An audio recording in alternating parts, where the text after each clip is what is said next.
Look, let's be real for a second. I know exactly what your morning looked like. You woke up with the best intentions. You had a plan. You were finally going to sit down and build that business, finish that project, or master that skill that's been sitting on your to-do list for months. But then, it happened. A notification, a quick scroll, a 5-minute YouTube break that turned into an hour-long rabbit hole. Now it's 2 p.m. Your energy is completely drained, and that inner architect inside of you is screaming because another day has been flushed down the drain. You feel like you're failing, don't you? Here's the terrifying truth that most productivity gurus won't tell you. You aren't just unfocused. You are currently losing a war you didn't even know you were fighting. Right now, there are thousands of world-class engineers sitting in Silicon Valley whose only job, their only mission, is to break your will. They use psychological exploits to hijack your dopamine receptors, turning your brain into a slot machine that they control.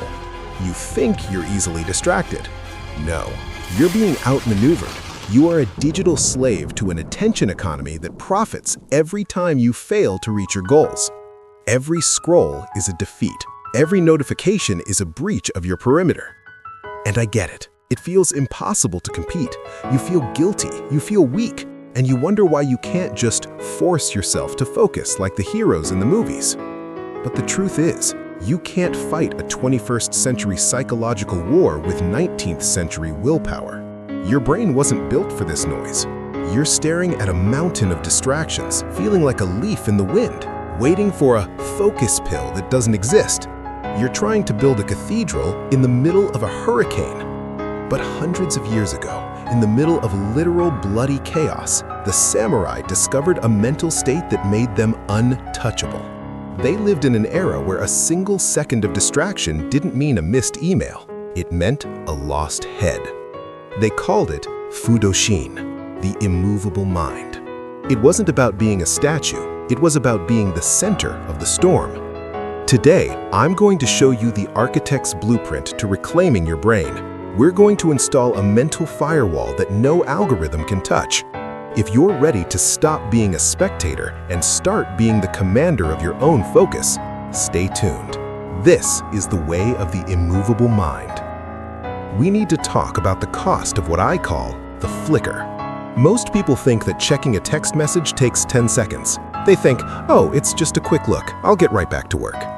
They are wrong. Science has proven that every time you allow your attention to flicker away from a deep task, you are not just losing those 10 seconds. You are paying a focus tax that is bankrupting your potential. There is a concept in psychology called task switching cost. A landmark study found that it takes an average of 23 minutes and 15 seconds to get back to your original level of deep focus after a single interruption. Think about that. If you check your phone just 3 times an hour, you are never actually focused. You are living in a state of permanent attention residue, where part of your brain is still thinking about that last Instagram comment while you're trying to solve a complex problem. You're essentially working with half a brain. You're an architect trying to draw blueprints with a shaky hand and a blindfold on. The samurai knew that a flicker in the mind was the precursor to death. In their world, if your mind moved to the crowd, or to your fear, or to the weather, you were already dead. The sword just hadn't reached your neck. In our world, the sword is the loss of your dreams. Every time you switch tasks, you are dulling your blade. You are making yourself average. And in the modern economy, average is a death sentence for your ambitions. There is a legend of the great Zen master Takuan Soho. He taught the secret of Fudoshin. Imagine a warrior standing in a field. Suddenly, 4 opponents surround him, swords drawn. If that warrior focuses his mind on the sword of the opponent to his left, he becomes blind to the opponent on his right. If he focuses on his fear, he becomes slow. If he focuses on the desire to win, he loses his balance. Takuan taught that the mind must be like water, flowing everywhere but stopping nowhere. This is the immovable mind. It doesn't mean the mind doesn't see the distractions, it means the mind doesn't stop at them. When the leaves fall in front of the master's eyes, he sees them, but his inner architect doesn't stop to analyze the leaf. He stays centered on the mission. Fudoshin is the art of unstopping. It is the ability to acknowledge the noise of the world and let it pass through you like wind through a screen door. You see the distraction, you recognize its existence, and you let it go without ever letting it touch your center. To build an immovable mind, we have to understand why your brain is so movable in the first place. You aren't broken, you're just biologically optimized for a world that no longer exists. Our ancestors survived because they were hyper-aware of novelty. A rustle in the grass or a new scent in the air could mean a predator or a food source.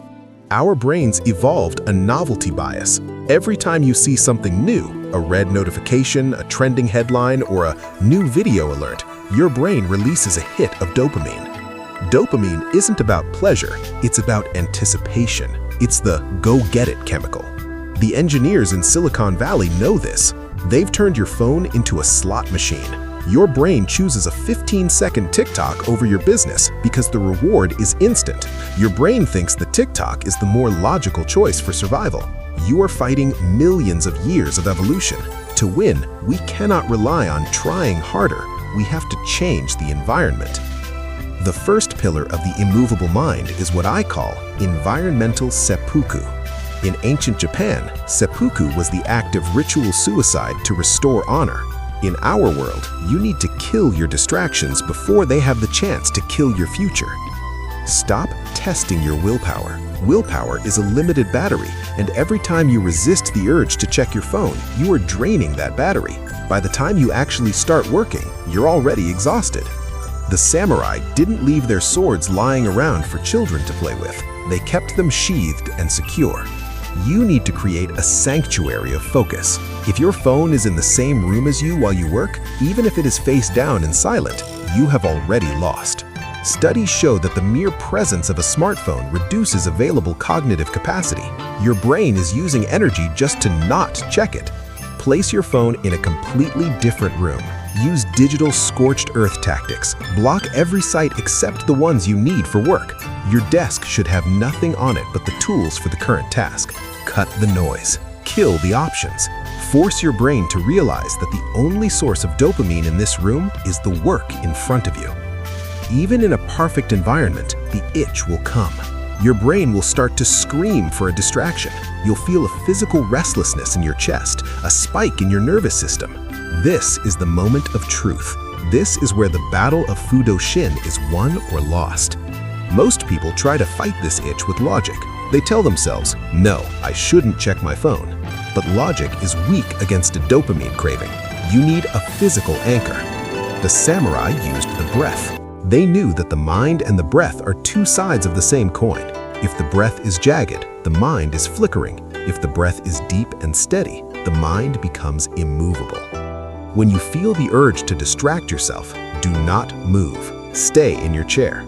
Perform a physiological sigh, 2 quick inhales through the nose, a long one followed by a short burst, and then 1 long, slow exhale through the mouth until your lungs are empty. This resets the vagus nerve. By the time you finish 3 of these, the itch usually dissipates. You have successfully anchored yourself. The final pillar is Zanshin, the mind that remains. In Japanese martial arts, it is the state of total awareness that a warrior maintains after the strike is delivered. Most people fail at focus because they crash out of their work. They finish a task and immediately grab their phone as a reward. This is a disaster. You are destroying your focus stamina. Zanshin teaches us to end with intention. When you finish a deep work block, do not reach for your phone. Sit for 2 minutes, just 2 minutes.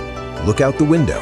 Feel the accomplishment. Let the neural pathways you just built solidify. Clear your desk. Write down the one thing you will start with tomorrow. Sheathe your tools with respect.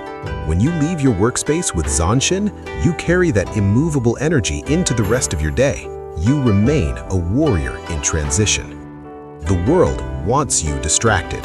A distracted man is easy to control. A distracted man never builds anything that lasts. But an immovable man is a threat to the status quo.